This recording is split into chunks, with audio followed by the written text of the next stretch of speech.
ओमराजे तुम्ही बोला. रविकांतजी येतो तुमच्याकडे. ओमराजे बोला.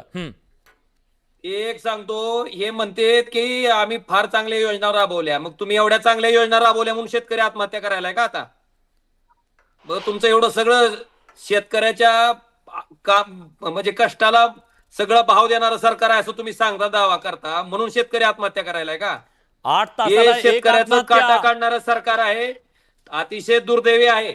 आणि ही वस्तुस्थिती आहे. यांनी सांगितलं होतं आम्ही शेतकऱ्याचं उत्पन्न 2022ला दुप्पट करू. शेतकऱ्याचं उत्पन्न दुप्पट झालं नाही, पण उत्पादन खर्च शेतकऱ्याचा दुप्पट झालाय. आणि जो भाव सोयाबीनला मिळायचा तो भाव आज 3,000 रुपयाला येऊन ठेवलाय. त्याच्यामुळं यांचे दावे सगळे फोल आहेत.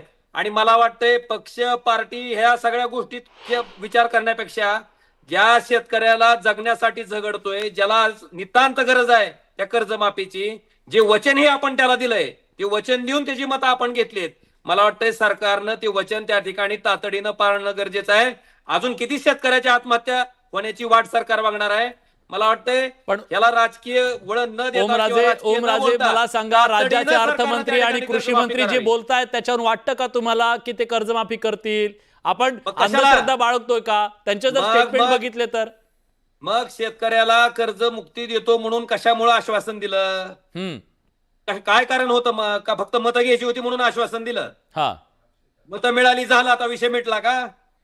शिवाजीराव बोला. किंवा त्यांचे जे वरिष्ठ नेते सांगतात की राजकीय जुमला होता, मग कसा प्रकार होता का? टप्प्याटप्प्याने निश्चितपणे सरकार या ठिकाणी निवडणुकीच्या तोंडावर कसला टप्पा कसला? तुम्ही शेतकऱ्यांच्या मदतीसाठी त्यांना कर्जमाफी देणार आहात की निवडणुकीसाठी तुम्ही मदत करणार आहात?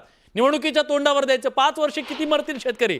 8 तासाला जर एक शेतकरी मरतोय आज इथं, तर सांगा ना कधी देणार आहात तुम्ही शेतकरी? एक एक मोजा, तुमचा एक एक दिवस म्हणजे तेवढे शेतकरी झाले. आशेवर जगणार आहेत, त्यांना तरी आशा पाहिजे ना काही.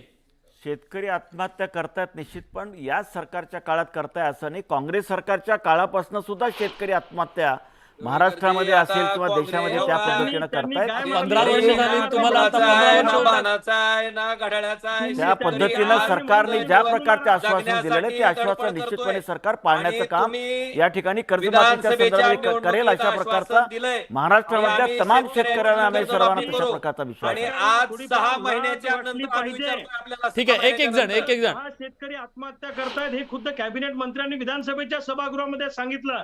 आणि तुम्ही सांगताय की आत्महत्या आमच्या काळात नाही त्यांच्या काळात होत्या. तुम्हाला कशाला खुर्चीवर बसवलं? अरे पण हे आकडे काय? मी घेऊन आलो सगळे आकडे. किती किती आकडे द्यायचे यांना? मी पुन्हा वाचून दाखवतो. 1 जानेवारी ते 31 डिसेंबर 2024 या महाराष्ट्रात 2,706 शेतकऱ्यांनी स्वतःला संपवलंय. पुन्हा सांगतो आकडा, 1 जानेवारी ते 31 मार्च 2025 269 शेतकऱ्यांनी आयुष्य संपवलंय. आणि मार्च मध्ये 106 शेतकऱ्यांनी आत्महत्या संपवल्यात. कुठल्या तोंडात तुम्ही सांगता की आमच्या राज्यात आमच्या काळात आत्महत्या होत नाहीत म्हणून? हे आकडे आमचे नाही आहेत, सरकारचे आकडे आहेत. नाही, बरोबर आहे. म्हणजे शेतकऱ्याने आत्महत्या केले त्या थांबले पाहिजे, त्यासाठी सरकार अत्यंत प्रामाणिकपणे प्रयत्न या निमित्तानं करत आहे. परंतु आत्ताच झालं अशा प्रकारचं नाही.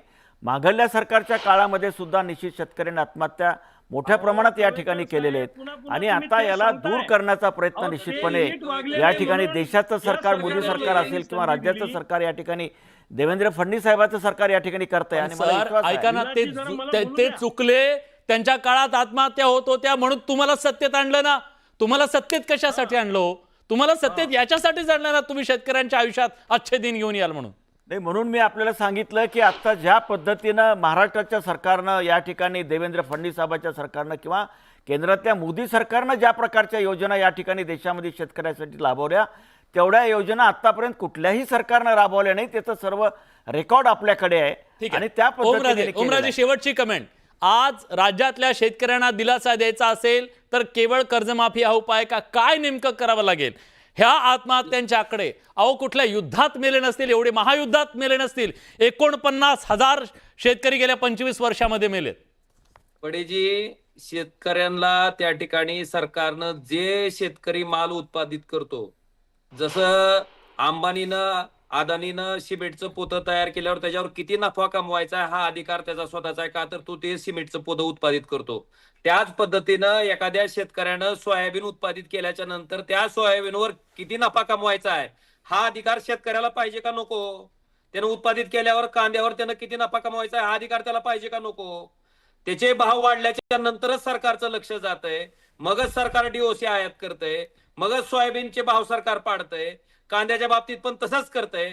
म्हणजे शेतकरी जो घटक जगण्यासाठी धडपडतोय आणि त्या शेतीमधनं उत्पन्न मिळत नाही, स्वतःच्या लेकराबाळाचा उदरनिर्वाह करता येत नाही म्हणून आत्महत्या करतोय, त्या घटकाला अशा पद्धतीनं कायमस्वरूपी मारण्याचं काम त्या ठिकाणी सरकारच्या धोरणामुळे रविकांतजी, शेवटची कमेंट. रविकांतजी, शेवटची comment. माझी एवढीच विनंती आहे की सरकारनं धोरण त्या ठिकाणी साहेबांनी सांगितलं ते बरोबर आहे. उत्पादन खर्चाच्या आधारित 50% नफा आम्हाला भाव द्या.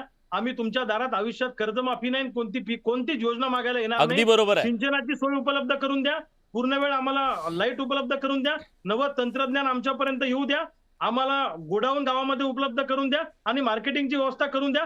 आयुष्यात तुमच्याकडे भीक मागणार नाही किंवा कोणती मागणी करणार नाही. उत्पादन खर्चावर आधारित आम्हाला भाव द्या. नसेल देता येत तर आम्हाला भाव फरकाच्या रूपाने ती रक्कम भरून काढा. सोयाबीनचे भाव वाढवायला डीओसी निर्यात करा आणि तेलावरचं आयात शुल्क वाढवा. बरोबर, ठीक सोयाबीनचे आहे. भाव माझा वेळ संपलाय. जाताना फक्त एकच कमेंट करतो, हा शेतकरी धावू शकतो, मॅरेथॉन जिंकू शकतो, फक्त त्याच्या पायात साखळदंड बांधून त्याला सांगितलं जातंय पळ, तू पळू शकत नाही, मरतोय तो. आशा करूया त्याच्या पायातले साखळदंड जे इथल्या व्यवस्थेनं घातलेले आहेत धोरणांचे ते काढले जातील आणि आज शेतकरी जसा काही तो आज दारात याचकाच्या भूमिकेत आहे असं दाखवलं जातं, तसं नाहीये. कर्जमाफीचं आश्वासन इथल्याच नेत्यांनी दिलं, आज मात्र ते पाळायची वेळ आल्यावर मात्र ते कुठं दिसत नाहीयेत, एक वाक्यता नाही आज. या